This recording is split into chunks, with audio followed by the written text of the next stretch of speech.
이제 사용자 인터페이스 설계 방식. 이 중에 이제 사용자 인터페이스 할 때는 이제 대화형 입출력 방식을 이용해서 구성을 하게 되는데, 네 가지 방식이 있다고 말씀드렸습니다. 그 첫 번째 프롬프트 방식부터 살펴보도록 하겠습니다.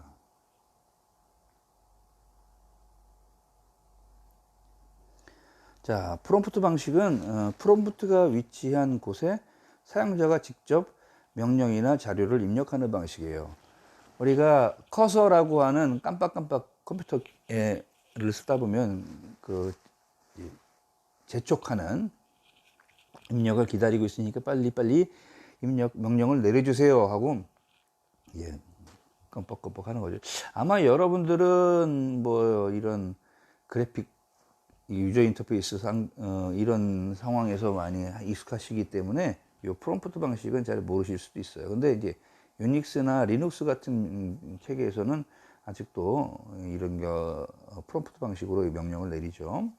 데이터도 물론 그걸로 제공을 하고요. 그래서 이제 우리가 명령어 방식이라고도 하는데, 이 프롬프트 방식은 기본적으로 키보드 가지고 모든 명령이 내려지기 때문에 값싼 키보드면 충분하다고 한 거고요. 명령어 처리 방법의 구현이 쉽고, 명령어를 이제 복합적으로 활용을 하면 여러 가지 복잡한 명령도 처리가 가능합니다. 유연성이 있고 매크로 기능을 사용하기가 쉬워요. 그래서 이것은 보통 이제 상급 사용자에게 적합한 방식이고요. 그 다음에 이제 단점도 있어요. 단점은 복잡한 명령들을 배워야 한다는 단점, 이게 가장 크죠. 그리고 사용자가 오류를 범하기 쉬워요. 그래서 도움말 기능이나 오류 메시지 이런 것들을 제공을 해야 합니다. 근본적으로 마우스 사용이 불가능하고 오류 수정이 좀 어렵다 하는 그런 문제가 있습니다. 그래서 상당한 교육과 명령어를 기억할 필요가 있고요. 자, 이제 두 번째는 이제 메뉴 방식입니다. 이 메뉴 방식은 시스템에서 사용되는 명령이나 선택사항을 메뉴로 만들어서 화면에 진열하는 방식이에요. 여러분들이 무슨 이런 어플리케이션 소프트웨어를 쓴다, 프로그램을 사용한다 하면 거기에 화면의 위쪽에 보면, 상단에 보면 이렇게 메뉴가 쭉 있습니다. 뭐 파일 메뉴, 뭐 보기 메뉴, 편집 메뉴, 뭐 홈 메뉴 이런 식으로, 그죠? 그래서 이런 메뉴 방식은 초보자나 약간의 전산 활용할 수 있는 능력을 가진 중급 사용자에게 적당한 방식이라고 할 수 있죠. 그 메뉴에 이름이라는 게 붙어 있으니까 이 메뉴 자체가 기능을 설명해 주는 그런 헬프 기능도 있고요. 또 배우기가 쉽고 편리하고 사용자층이 다양한 경우에 적합한 방식이라고 얘기할 수 있습니다. 단점도 있는데, 이것은 메뉴 선택이 필수 사항이기 때문에 일정 속도 이상 빨라지지 못하고 대량의 자료를 입력하기 어려운 그런 부분이 있습니다. 융통성이 좀 떨어지는 입력 방식이라고 이렇게 정리할 수가 있겠고요.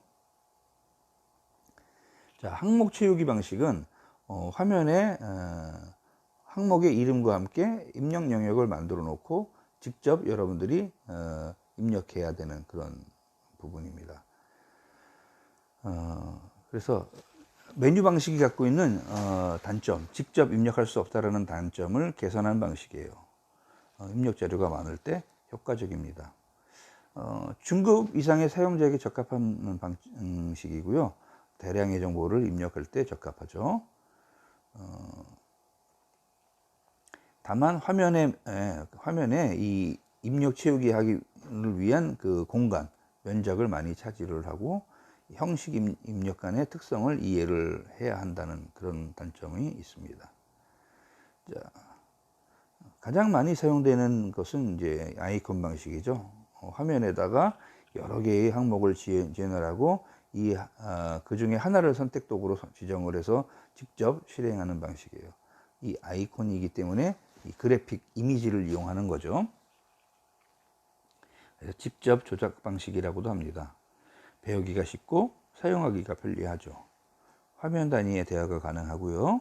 그 다음에 정보 출력에 그래픽화가 용이하고 뭐 오류 수정이나 이런 것도 쉽다고 이렇게 알려져 있습니다. 설계가 잘못될 경우에 혼란을 가져올 수 있다는 단점, 표준 방법이 없다는 단점, 그 다음에 아이콘 설계하는 자체가 어려울 수 있다라고 하는 그런 단점을 갖고 있어요.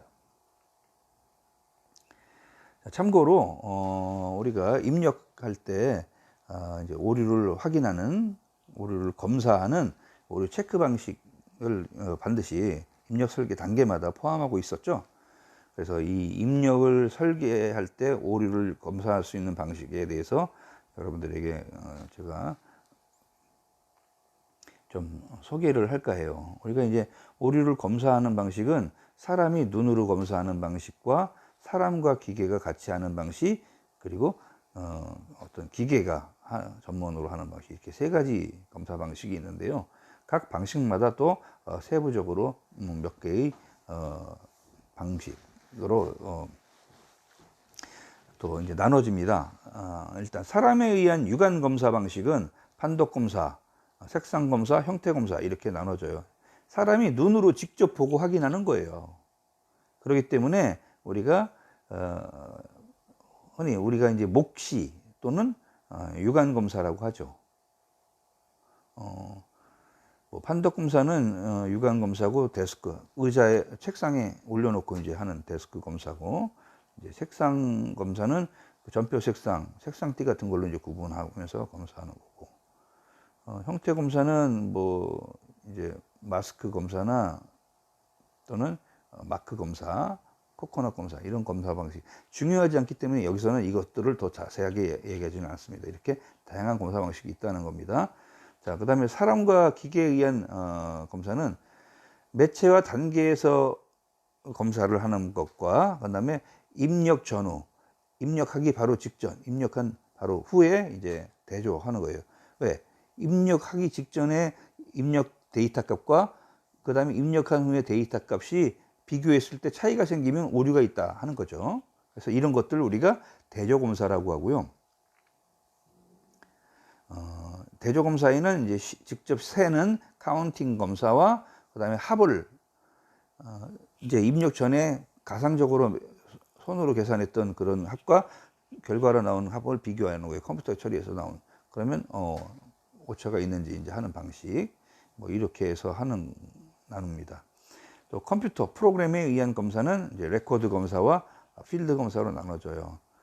레코드 검사는 이제 순서 검사, 중복된 것이 있는지, 빠진 게 있는지, 뭐 이렇게 대조 검사 이런 방식들로 나눠지고요. 필드 검사는 이제 테이블을 참조해서 검사하고 또 논리적인 구조를 검사하고 이렇게 이제 나눠집니다. 우리가 이제 검사하는 방식에 따라서 검사 시스템도 바뀌어지는데요. 4가지 검사 시스템이 있어요. 처음에는 오류가 안 생기도록 하는 방지 시스템. 근데 이걸 통과했어요. 그러면 오류가 있었는지 없었는지를 확인하는 검출 시스템, 디텍팅이죠.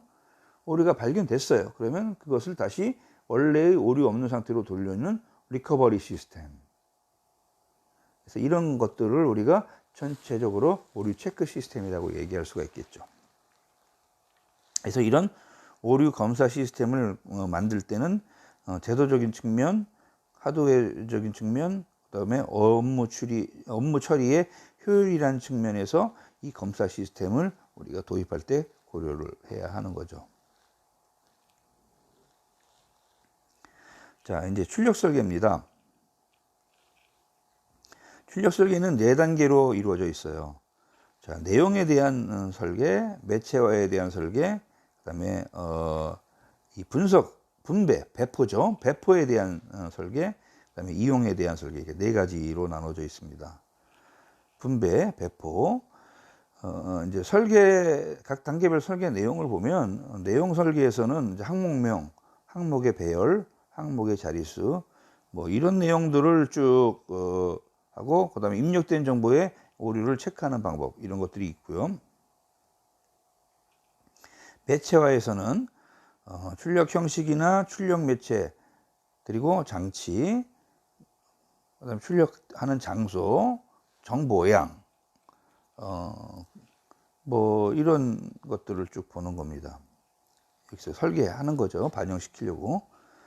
그다음에 이제 배포, 분배 단계에서는 분배 책임자가 누구고, 어떤 방법으로 배포할 것이고, 어떤 형태로 배포할 것이고, 어떤 경로, 얼마만큼 자주, 이런 것들을 이제 설계합니다.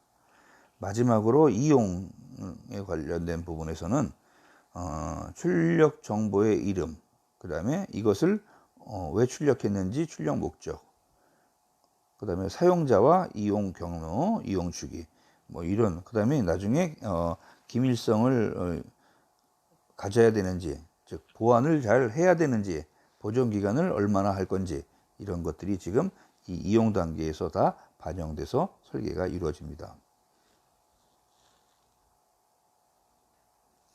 자, 출력 설계의 표준화인데요. 이제 출력은 인간에 의한 출력과 기계에 의한 출력으로 나눠집니다. 인간에 의한 출력은 다시 하드 카피와 소프트 카피로 나눠지고요. 이 하드 카피는 종이나 필름에다가 인쇄하는 방식을 말해요. 종이 인쇄할 때는 다양한 종류의 우리가 프린터를 쓰죠. 그리고 사진, 필름에다가 인쇄할 때는 이런 컴이라고 하는 걸 씁니다. 그 다음에 소프트 카피 같은 거에는 우리가 이제 디스플레이, 모니터라고 하는 알려진 그런 그래픽 장치나 문자 표시 장치를 이용해서 표시하는 거고요. 음성 출력은 이제 자동 응답 장치, 앤서링 머신이나 또는 음성 합성 장치를 통해서 음성은 출력이 됩니다. 자, 그 다음에 기계에 의한 출력은요, 매체 출력 방식과 신호 출력 방식으로 나눠지는데요. 이 매체 출력 방식은 이제 카드 전공 장치라고 하는 카드 펀칭 시스템이에요. 그래서 뭐 CPS나 아니면 종이 테이프, 카세트 테이프, 플로피 디스크, 이런 건 여러분들 아마 거의 못 보셨을 거예요. 그다음에 자기 테이프도 은행 같은 전산실을 이제 보여줄 때 많이 쓰는 방식인데, 자기 테이프도 여러분 못 보셨을 테고, 자기 디스크는 아시겠죠? 그죠? 하드 디스크가 이제 이런 자기 디스크 일종이니까요. 그다음에 신호 출력 방식은 원격 제어 장치라든지 로봇 제어 장치, 수치 제어 기계 장치 등 이렇게 신호를 이용해서 제어하는 장치들이 여기에 해당됩니다. 자, 출력 표준화 할 때 종류는 세 가지 종류가 있어요. 매체의 표준화, 형식의 표준화, 그 다음에 우리가 이제 어떤 등록의 표준화죠. 자, 매체의 표준화는 앞에서 입력 표준화 할 때 얘기했던 거하고 의미는 똑같아요. 다만 입력이 출력으로 바뀐 거죠. 그래서 시스템의 성격과 처리 업무에 적합한 방식이 결정되면 그 방식에 알맞은 매체를 선택해서 표준화하고 그 표준화된 것을 따라서 이제 출력을 해야 된다 하는 겁니다. 이때 고려해야 할 사항은 출력 정보의 양, 출력되는 시간, 그 다음에 이 출력물의 사용 목적, 그리고 출력하는 데 드는 돈, 이런 것들을 고려를 합니다. 자, 형식의 표준화에서는요, 일단 정해진 출력 양식을 규정에 의해서 등록을 해놓고 나중에 이 출력 양식을 그대로 쓰거나 아니면 약간 바꿔서 쓸 경우에 참고 자료로 사용할 수가 있겠죠. 이때 따라서 이런 출력 형식을 표준화할 때는 출력 정보의 양이나 그다음에 이 출력 정보를 사용하는 빈도수, 얼마나 자주 쓸 건가, 그리고 출력되는데 몇 분이 걸릴 것인가, 몇 시간이 걸릴 것인가 하는 이런 소요 시간, 그리고 출력의 목적을 고려를 해서 설계를 합니다. 자, 그 다음에 이제 세 번째, 마지막이죠. 출력 표준화에서는 등록의 표준화예요. 그래서 앞에 형식의 표준화에서 다뤘던 의미하고 의미는 같고요. 다만 이제 출력 관리의 효율성을 제고하고 또 유사한 양식이나 신규 양식 설계의 참고 자료로 활용할 목적으로 등록을 합니다. 그리고 이제 시스템과 간접적으로 관련되는 요원이 참고 자료로 활용하거나 아니면 이런 사용자를 교육할 수 있는 교육용 자료로 활용을 합니다.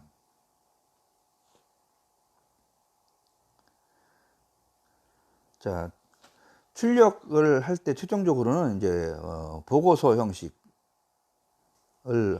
합니다. 그래서 이런 출력 레포팅에 대한 디자인이나 또 화면으로도 이제 출력할 때가 있죠. 그러면 이제 스크린에 대한 디자인, 화면 출력에 대한 그 디자인을 우리가 여기서 고려를 해야 돼요.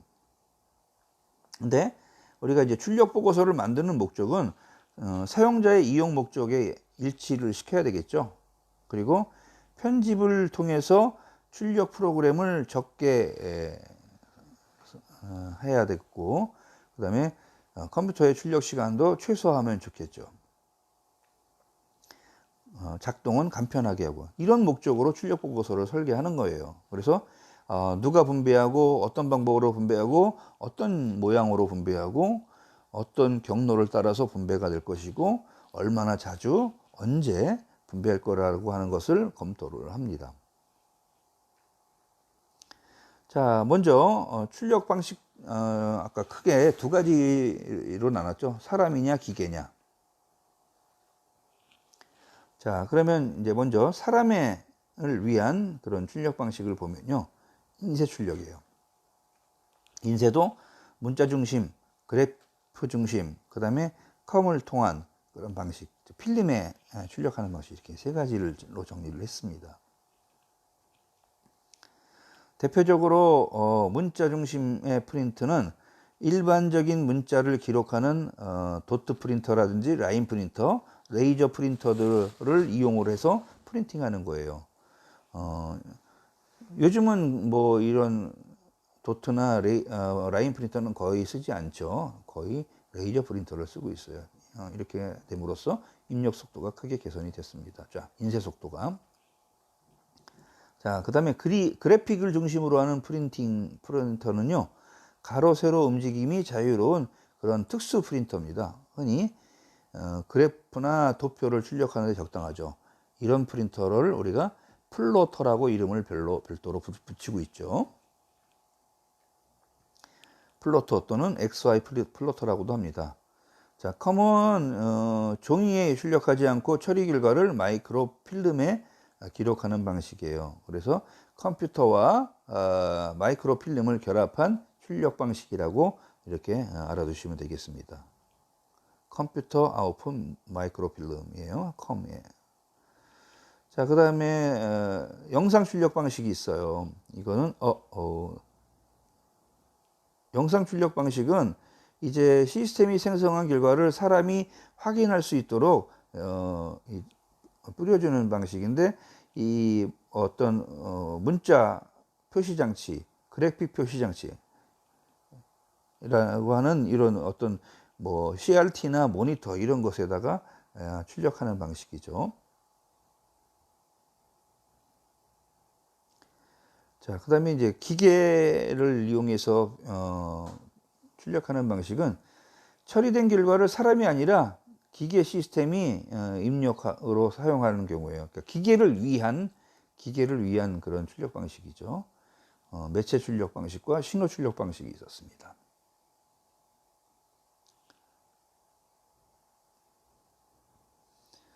그 밖에 출력 방식으로는 턴어라운드 시스템, 아까 회기 입력 시스템이라고도 했죠. 여기서는 회기 출력 시스템이라고 불러야 되겠죠. 결국 턴어라운드는 입력과 출력을 의 요소를 같이 갖고 있는 그런 입출력 방식입니다.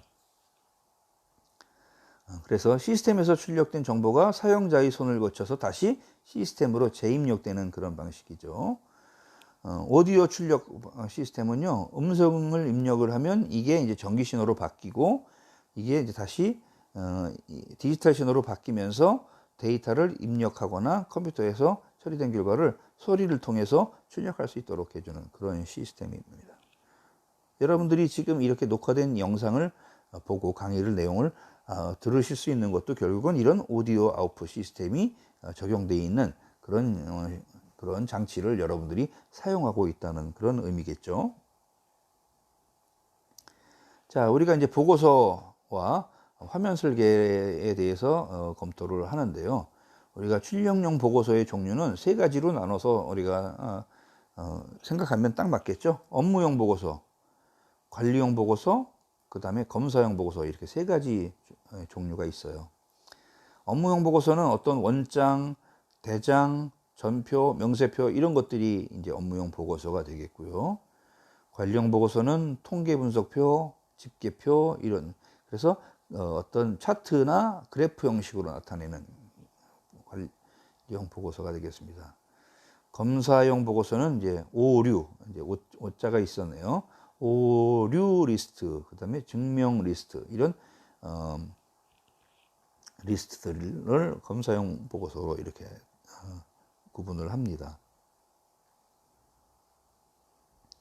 자, 출력 보고서를 설계할 때 고려할 사항, 누가 이용하는지, 왜 보고서를 이용하려고 하는지, 그 목적, 그리고 이 보고서를 필요로 하는 부서가 어딘지, 언제 필요로 하는지, 그리고 어느 정도 양이면 적당할지, 이렇게 5가지를 고려를 해서 출력 보고서를 설계를 합니다.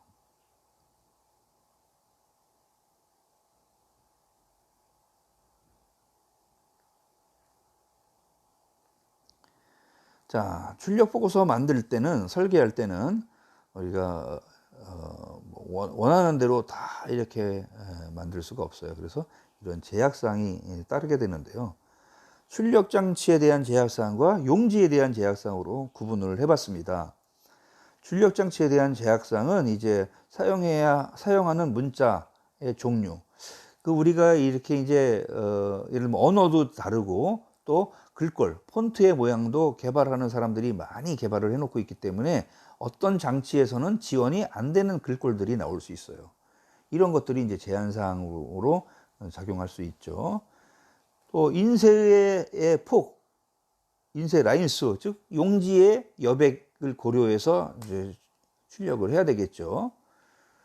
그다음에 이제 문자 간격, 그다음에 문자의 확대 또는 축소할 수 있는 기능이 있느냐, 그다음에 복사 가능한 매수, 그다음에 한 줄당 인쇄할 문자 수. 이건 폰트 사이즈하고도 관련이 있고 또 용지 사이즈하고도 관련이 있는 그런 부분이죠. 또 화면 사이즈하고도 관련이 있겠죠. 자, 용지 제약에서는 이제 백지, 공지죠. 아무것도 써 있지 않은 그런 프리 페이퍼, 그 다음에 이제 전용 용지, 양식이 미리 인쇄되어 있는 전용 용지로 이렇게 구분할 수 있습니다. 자, 화면 설계에서는요, 사용자의 성격을 파악을 해서 사용자가 지루해하지 않거나 아니면 읽기 어렵지 않은 그런 형태로 화면 구성이 되어야 하기 때문에 이제 이 사용자의 성격을 파악을 하려고 하는 것이고요. 또 사용 환경, 출력 내용의 보안을 유지할 수 있는지 이런 것들을 이제 사용 환경에 따라서 구분을 해줘야 돼요. 일반인들이 보면 안 되는 내용이 포함되어 있으면 안 된다 하면 그러면 그런 것들은 가릴 수 있게 해야 되겠죠. 자, 그 다음에 응답 시간도 파악을 해야죠. 응답 시간은 가능하면 빠르게 해주는 게 좋습니다. 화면 유형도 결정을 해야 되는데 이제 앞에서 메뉴 선택 방식, 질의응답 방식, 그 다음에 항목 채우기 방식, 이렇게 3가지 방식이 있어요. 항목 채우기는 이제 직접 이 사용자가 빈 항목에 답을 해주면 되는 것이고, 질의응답은 제가 이제 질문을 던지면 답을 하는 식으로 이렇게 되는 거죠. 자, 이 장에 배운 내용이 많습니다. 간단하게 요약을 해보면요. 원시전표를 설계할 때는 기입하기 쉽고 취급하기 쉽고, 그 다음에 엔트리 요원이 입력하기 쉽고, 그 다음에 사용하는 데서 편리하고 친숙하도록 설계를 해야 되겠죠. 그래서 입출력을 표준화할 때 네 가지 표준화 방식을 따르는데 어떤 매체의 표준화, 형식의 표준화, 등록의 표준화, 코드의 표준화 이렇게 네 가지 표준화를 따르고요. 입력 정보를 설계할 때는 발생, 수집, 매체화, 투입, 내용 순으로 설계를 합니다. 그래서 우리가 입력 정보를 매체화한다. 이 매체화하는 것은 결국 뭐냐면 입력 정보를 어떤 매체로 변환할 것인가를 결정하는 그런 단계다 하는 거예요. 데이터를 입력하는 방식은 이제 온라인 입력과 오프라인 입력이 있었는데 온라인은 사람이 개입이 최소화시키는 방식이고 오프라인은 사람이 개입할 수밖에 없죠.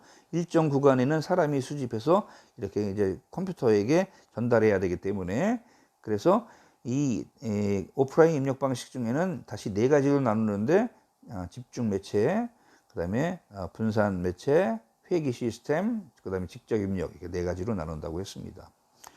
자, 출력 정보를 설계할 때는 출력할 정보의 내용, 그다음에 매체화 방법, 그다음에 분배 방법, 이용 방법을 설계하는 순으로 이렇게 이루어집니다.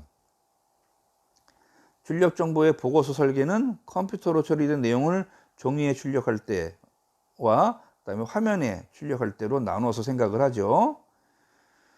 출력 보고서를 설계할 때 고려해야 할 내용은 이제 이용하는 목적, 그리고 필요로 하는 부서, 그다음에 필요한 시기, 분량 이런 것들을 고려해서 설계를 해야 합니다.